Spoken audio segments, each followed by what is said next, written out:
Hello everybody and welcome back to Safari Mack Explores North America. I'm Safari Mack, your guide and host, helping you make connections to the wild.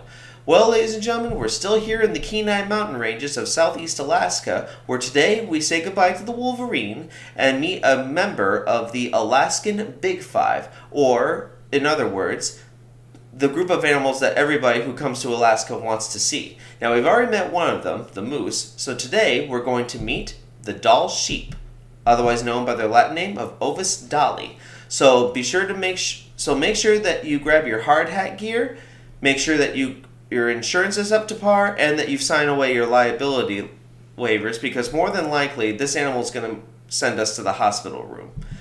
But if you're new to my channel, hit that like and subscribe button. Check out my Facebook page for conservation projects that you can put into practice in your backyard. And finally, if you have a question about animals, or if there's an animal that you want me to do in the future, all you gotta do is just send me an email, which you will always find the link to down in the description below. But if you're ready, I'm ready. Let's get headbutting. Let's start off, as always, with its family and its evolution. For starters, though, let's take a moment and reflect about how far our species has come when our earliest human ancestors took it upon themselves to catch a few wild creatures and lead them on the road to domestication that would lead to not only as a food source as well as clothing, but other great valuable sources and uses.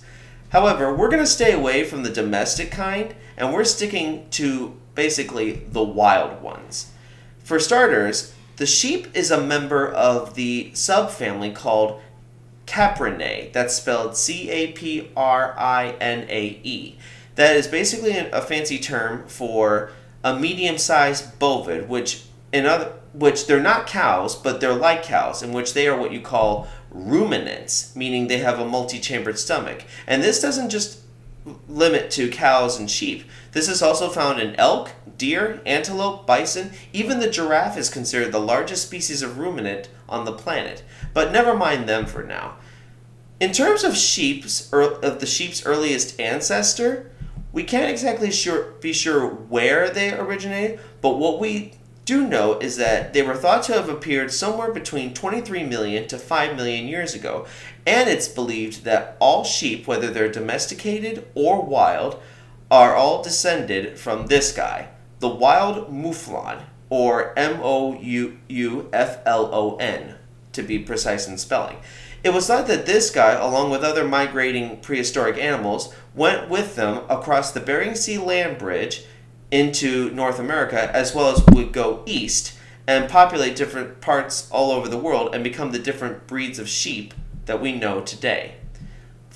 Of course, we're going to get back to the Dall sheep. Let's now look into their habitat, lifestyle, and of course their family life.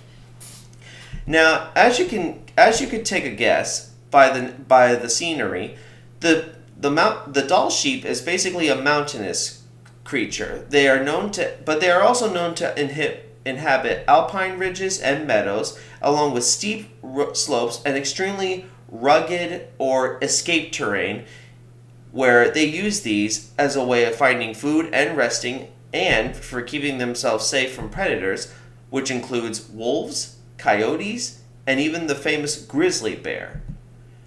And of course there are many others, but I'm not going to list all of them right now. So let's talk about how the sheep life works. For starters, this is what we call the ram. The ram is what we call the male sheep that has these huge crescent-shaped horns that continuously grow throughout their lives, especially during the summer and the springtime. However, when fall and winter comes, the growth stops so that they can get ready for the next big event that they go through every year, the rutting season. Or, in other words, that's my funny way of saying asking all the females, in this case the ewes, that's spelled E-W-E, out on a date. But now, you may think that because sheep farmers keep rams and ewes together, that's the case, right? Not necessarily. Males and females do not live together. They live with their own sex groups. But when the rutting season comes, which is roughly around November and mid-December, males will seek out female herds, and then they will start butting heads with each other and fighting for control over the groups of females, so who will become the the dominant ram to father the most lambs, which won't appear until 6 months later, so from May to around June. During this time, after the gestation period, they will head up to other mountainous regions where where predation is a little harder, and they can acquire as much as possible, especially food. Now let's talk about their diet and their feeding habits. For starters, as I've already mentioned before, the sheep is a member of the ruminant family, so meaning they have a multi-chambered stomachs. So as you've probably seen with cows, they grab a bit of grass and whatever they can find, they chew at first, and then it goes into one of their stomachs, but before it can get fully digested, it actually goes back up to their mouth somewhat, and this is where we get the term chewing their cud, where then that second chewing of food goes all the way down into their stomachs that aids them in digestion, as well as obtaining as much energy from the plants as possible.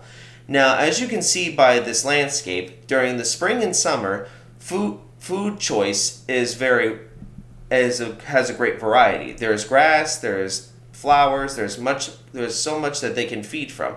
But during the winter, that kind of does get limited to very frozen, dry winter grass, which they either have to dig for, or they have to seek out where the snow may have blown over the grass. However, it's not just grass that they're eating. Some populations have been cited eating lichen and moss as a way of keeping themselves sustained. Now, here's a pretty cool thing to know if you are going to become a future tourist in Alaska. If you're looking for Dall sheep, then you really want to go to these mineral licks where they're licking up the salts and even eating some parts of the soil to get all the minerals they need to survive. This is a good time to go because not only is it a good photo opportunity, the rams and the ewes will actually congregate together, and it's not even during a breeding season. They're just kind of getting what they need to survive. And during this time, male sheep, those that are just about grown up and ready to leave their mothers, they will actually go and join up with other ram groups, therefore successfully aiding in genetic diversity so that there's no inbreeding going on. So just remember, if you want to go to Alaska and find Dall sheep, look for the mineral licks. That will be the best spot for you to go take pictures or to just make fun memories. Now, usually at the end of my episodes with part 1, I always talk to you about the animal's influence in human culture. Not today. Instead, we're actually going to take an inside look to an activity that most male sheep are famous for: headbutting. So I've already told you how sheep males will butt heads with each other as a way of deciding which ram is the top and will mate with the most females. However, there's another reason that they do this.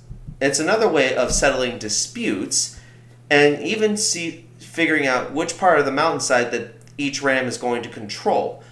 The more up the ladder the ram is, the better the mountain range he'll control. But how does it work? So what the rams do, first they size each other up, making sure that each other is being deadly serious, and then they start backing up, and then at around 10 to 15 they back up 10 to 15 meters, and then standing up on their hind legs, they suddenly run toward each other, and then boom, they run into each other. However, now it may seem like that doesn't hurt, but actually science has shown that they are actually prone to head trauma and severe damage over time. But how do these creatures actually withstand such force? Well, for starters, you can take a look at this skull and these horns. They are known to absorb as much impact, and as you can see by the skull here along its spine, they align their spine with their skull, which is perfect for helping to absorb the impact. And I can tell you, these impacts are pretty loud. They can actually be heard from almost half a mile away. Now, be sure to join me next week for part 2 of the Dall sheep. But until then, this is Safari Mack. I'll see you all out there.